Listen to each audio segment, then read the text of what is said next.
Bonjour à tous, je suis Axel, bienvenue dans cette nouvelle vidéo sur l'utilisation d'Excel, vidéo au travers de laquelle je vais vous montrer comment imprimer un tableau en fonction du choix effectué dans une liste déroulante. Par exemple, si je souhaite imprimer le tableau primeur B, il me suffit de choisir primeur B dans la liste déroulante, puis de réaliser un CTRL P pour accéder à l'aperçu avant impression et c'est le tableau primeur B qui s'imprime.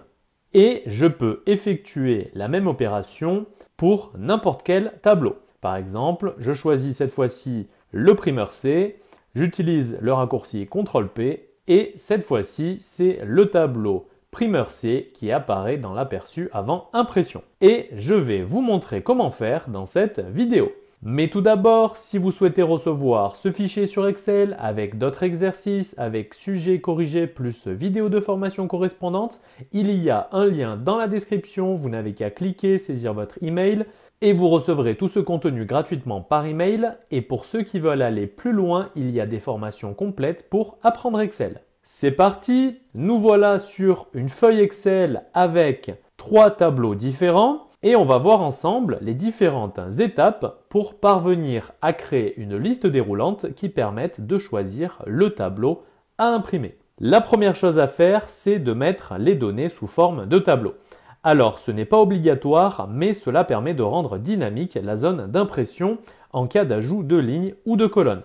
Mais sinon, libre à vous de renommer directement vos tableaux. Alors, nous, on va mettre les données sous forme de tableau. Pour cela, il faut sélectionner chacun des tableaux individuellement, puis il faut se rendre dans l'onglet Accueil et dans le groupe Style, il faut cliquer sur Mettre sous forme de tableau. Ici, on va choisir une mise en forme qui correspond aux couleurs actuelles. Mon tableau comporte des en-têtes, OK. Et on va effectuer la même opération pour les 3 tableaux. Onglet Accueil, Mettre sous forme de tableau, OK. Et pour le dernier tableau, on sélectionne les données du tableau, onglet Accueil, Mettre sous forme de tableau, on choisit une mise en forme et on clique sur OK. Une fois les données mises sous forme de tableau, il faut renommer les tableaux en fonction de leur nom. Par exemple, le tableau primeur A, on va le renommer tout simplement primeur A. Pour cela, il suffit de cliquer sur une des cellules du tableau à renommer, ce qui nous conduit directement dans l'onglet Création de tableau et tout à gauche, on peut modifier le nom du tableau. Donc pour le primeur A, on va renommer ce tableau primeur A. Alors ici, soit on utilise un underscore pour séparer primeur et A, soit on attache le tout, puisque les espaces sont interdits lorsqu'on renomme une plage de cellules. C'est OK pour le premier tableau. On peut passer au second. Celui-ci, on va l'appeler primeur B, entrée, et idem pour le dernier tableau, donc le tableau primeur C et entrée.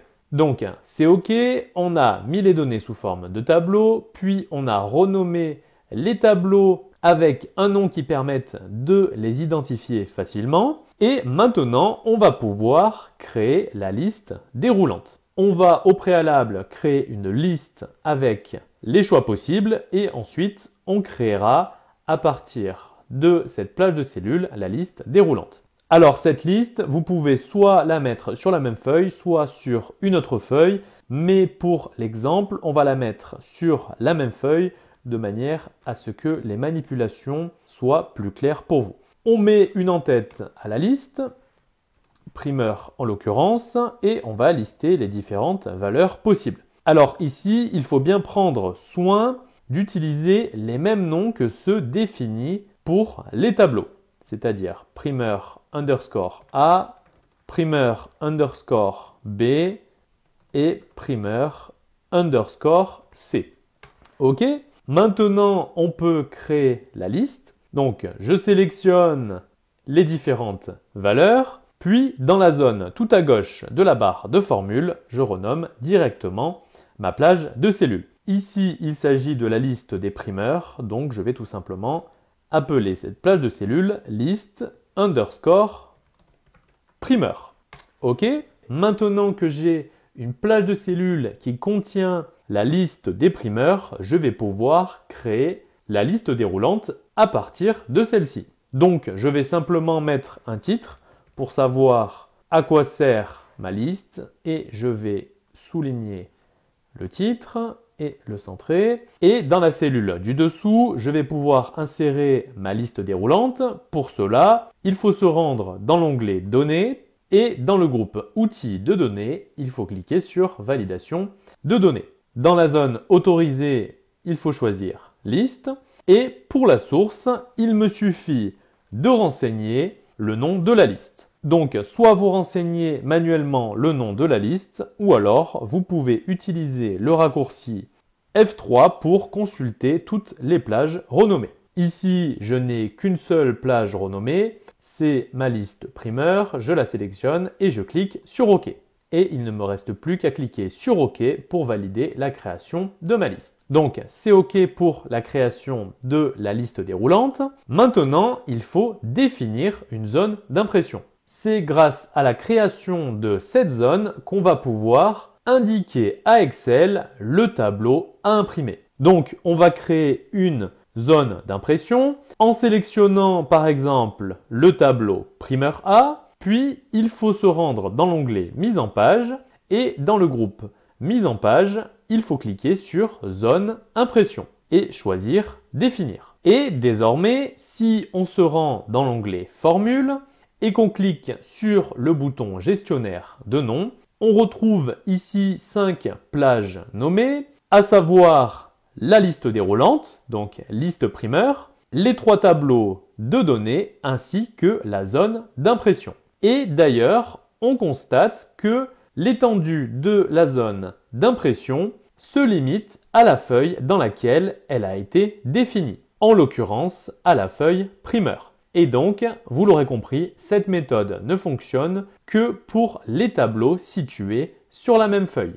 Alors, actuellement, la zone d'impression fait référence à la plage de cellules sélectionnées, c'est-à-dire à la totalité du tableau primeur A, mais en l'état, cette zone d'impression, elle est figée. Alors que nous, on souhaite la rendre dynamique en fonction du choix effectué dans la liste déroulante. Et pour cela, il suffit de modifier la référence de la zone d'impression. Et pour la rendre dynamique, on va utiliser la formule indirecte. Formule qui permet de renvoyer la plage de cellules qui correspond à la référence indiquée. Et donc, dans notre cas, c'est le choix effectué dans la liste déroulante qui va permettre d'orienter la zone d'impression à prendre en compte grâce à la formule indirecte. En fait, la formule indirecte va permettre d'identifier le tableau de manière dynamique.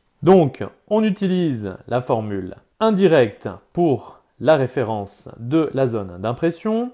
On ouvre la parenthèse de cette formule et on reconstitue le nom du tableau à imprimer. Donc, pour le nom, il suffit de sélectionner la cellule qui contient la liste déroulante et à cela, il faut ajouter entre crochets dièse tout pour imprimer la totalité du tableau en tête comprise. Car en l'état, si je ferme la parenthèse de ma formule et que j'accède à l'aperçu avant impression, j'aurai uniquement les données du tableau qui seront prises en compte pour l'impression sans les en-têtes de colonne. Donc, j'utilise le et commercial et entre guillemets, je saisis entre crochets dièse tout pour bien prendre en compte la totalité du tableau pour l'impression. Je n'oublie pas de fermer les guillemets et de fermer la parenthèse de la formule indirecte.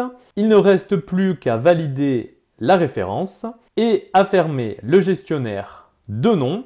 Et maintenant, je n'ai plus qu'à choisir le tableau à imprimer dans la liste et dès que je bascule dans l'aperçu avant impression, avec le raccourci CTRL-P, c'est bien le tableau sélectionné qui apparaît dans l'aperçu. Et ce, peu importe le tableau sélectionné. Alors ici, petite précision sur la mise en page. Il faut savoir que dès lors qu'on modifie les paramètres d'impression, il faut saisir à nouveau la formule dans le gestionnaire de nom, c'est-à-dire la formule qu'on a utilisée pour la zone d'impression. Donc, pensez bien à définir les paramètres de mise en page avant. Donc, voilà pour cette vidéo sur comment choisir le tableau à imprimer à partir d'une liste déroulante. N'hésitez pas à mettre un petit j'aime si la vidéo vous a plu, ainsi qu'à la commenter et à la partager aux autres utilisateurs d'Excel. Je me répète, si vous souhaitez recevoir le fichier Excel utilisé pour cette vidéo, il y a un lien dans la description. Vous n'avez qu'à cliquer, saisir votre email et vous recevrez directement ce fichier par mail.